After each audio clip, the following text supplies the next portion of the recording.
Pengertian puisi. Puisi itu adalah karya sastra yang memiliki bermacam-macam aspek. Puisi juga mengungkapkan perasaan dari sang penyair ataupun curahan hati dari sang penulis. Di dalam KBBI, puisi adalah ragam sastra dengan penggunaan bahasa yang terikat oleh matra, irama, penyusunan lirik, bait, ataupun rima. Nah, selanjutnya ada ciri-ciri puisi. Jadi puisi ini memiliki beberapa ciri-ciri sehingga bisa dikategorikan. Yang pertama itu dari dasar ekspresinya seperti apa, yang kedua itu dari teknik ekspresinya seperti apa, dan yang terakhir itu dari bahasa ekspresinya itu seperti apa. Dan yang terakhir itu ada karakteristik puisi. Jadi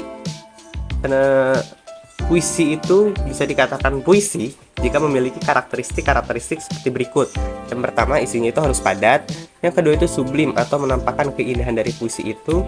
Yang ketiga ada sugesti. Yang keempat asosiatif. Yang kelima ada inovasi.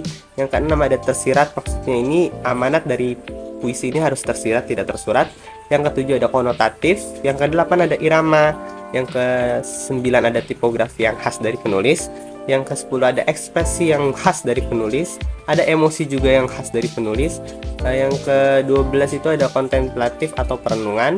Yang ke-13 tentunya intelek dari sang penulis ini harus bagus, jadi nggak cuman permainan kata-kata aja. Dan yang terakhir yang jelas adalah imajinasi sang penulis juga harus top. Selanjutnya, saya akan menjelaskan tentang prosa. Prosa dalam kesusastraan sering disebut juga dengan istilah fiksi.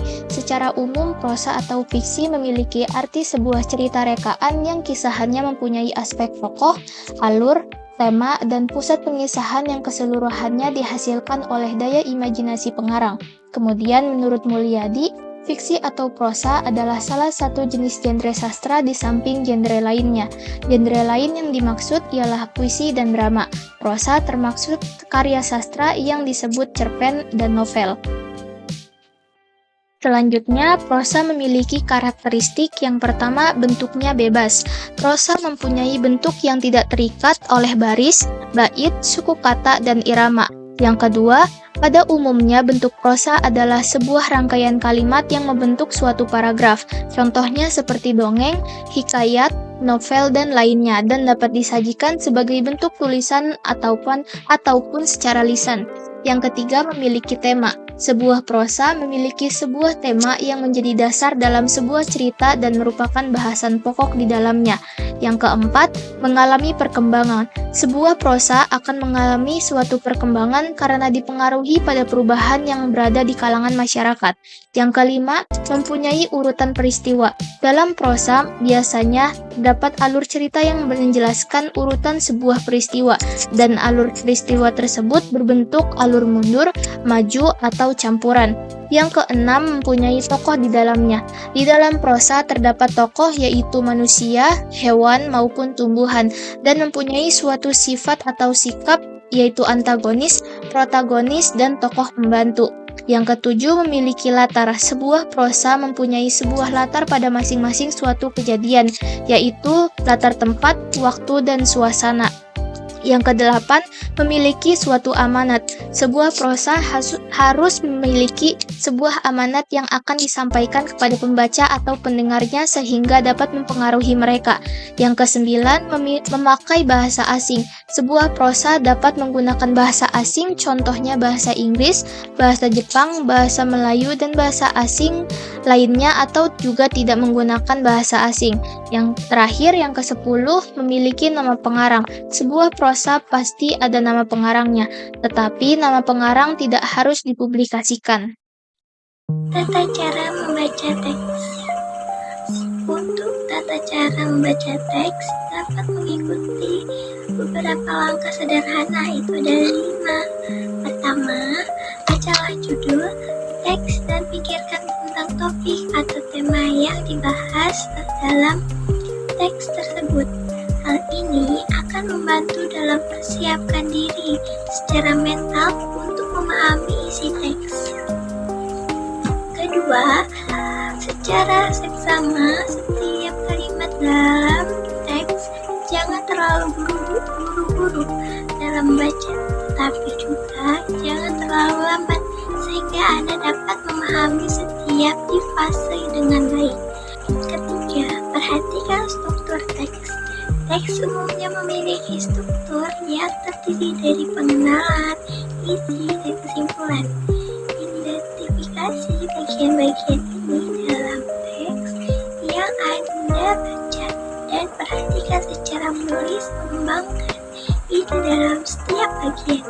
Keempat, perhatikan penggunaan kosakata yang gaya bahasa yang dilakukan dalam teks. Hal ini akan membantu Anda memahami arti dan tujuan menulis dalam menulis teks.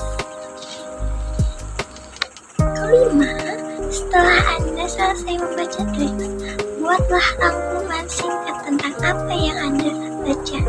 Hal ini akan membantu Anda memahami isi teks secara lebih baik dan mengingat informasi penting yang terkandung dalam teks. Materi selanjutnya adalah tata cara membaca puisi. Nah, 1.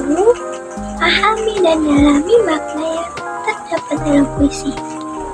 Cara pertama agar mampu membaca puisi dengan baik adalah dengan memahami dan mendalami makna yang terkandung dalam puisi.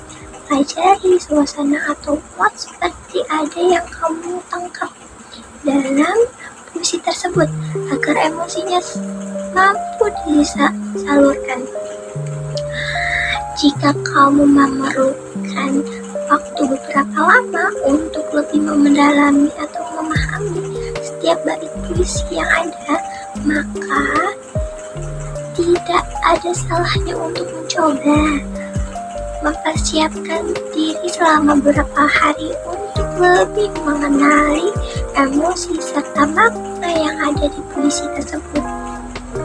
Yang kedua, tampilkan ekspresi yang tepat. Penting sekali untuk memberikan mimik yang sesuai saat membacakan puisi, agar makna yang pesan terkandung di dalamnya bisa disalurkan kepada para pendengar, sehingga lewat ekspresi muka yang kamu tampilkan, pendengar mampu memahami esensi dan puisi tersebut. Namun, perlu dicatat, kamu harus mampu membaca suasananya setiap bait puisi agar mampu memberikan mimik yang tepat. Apakah keseluruhan puisi tersebut akan cocok dengan mimik yang gembira hingga akhir atau pada pergantian ekspresi di beberapa bait? Itu perlu kamu pelajari. Yang ketiga, pakai intonasi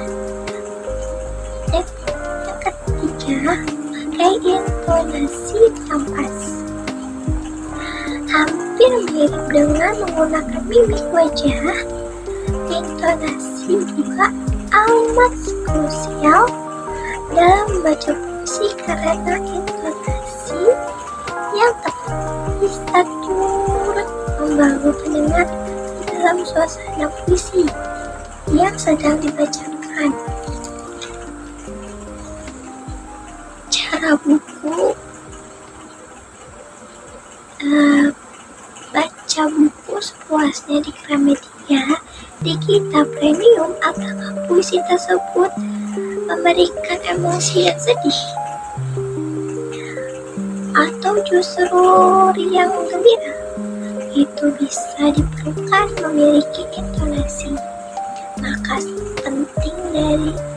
Maka penting sekali bagi kamu untuk membaca mood atau suasana yang dicoba dihadirkan dalam posisi tersebut agar bisa menemukan mana yang harus dibaca secara lantang dan mana yang harus secara perlahan untuk bisa menyalurkan pesan makna dan ada yang dalamnya. Keempat, mental. Secara paham akan gerakan tubuh dalam membaca puisi, selanjutnya kita menguatkan mental. Hal ini berguna agar ketika membaca puisi tidak terjadi demam panggung Demam panggung maksudnya adalah kondisi di mana kita canggung dalam berbicara, dalam beraktivitas di atas panggung atau di depan penonton. Demam panggung memang terlihat sepele bagi kita. Kita sebetulnya itu bisa menurunkan kualitas Anda dalam tampilan apapun di depan. Tentu saja, ketika Anda demam panggung, kemudian melakukan hal yang salah, itu akan membuat Anda malu. Maka dari itu, diperlukan latihan sebelum tampil. Bagaimana caranya? Sering-seringlah berlatih membaca puisi di depan teman Anda jika sedang berkumpul. Dengan begitu, Anda tidak akan kaget ketika berdiri di hadapan banyak orang. 5. Mengucapkan yang jelas dan baik. Latihlah selalu posisi gigi dan lidah agar mampu menghafalkan setiap kata dalam bait puisi dengan jelas dan baik, sehingga artikulasi yang kamu keluarkan dapat dipahami oleh pendengar yang akan mendapatkan makna dan esensi dari puisi tersebut. Mengucapkan setiap bait puisi dengan artikulasi yang jelas dan baik mutlak harus dilakukan jika kamu ingin puisi yang dibawakan bisa dihadirkan emosi dan mood yang coba ingin disampaikan oleh puisi tersebut. Karena penekanan pada kata penekanan mengucapkan dengan keras atau lembut sangat penting untuk dilakukan supaya kamu bisa menghadirkan makna yang mendalam diri puisi tersebut. Maka sekali lagi penting sekali untuk mempelajari setiap memahami makna dan terkandung dalam puisi tersebut. Sebelumnya kamu akan membacakan sehingga sebelum tampil membacakannya kamu sudah hatam luar dalam makna puisi tersebut. Nah, jika kamu sudah siap untuk membacakan puisi dengan cara yang baik dan tepat, maka buku puisi yang satu ini akan sangat cocok untuk menjadi pilihan puisi yang akan dibaca.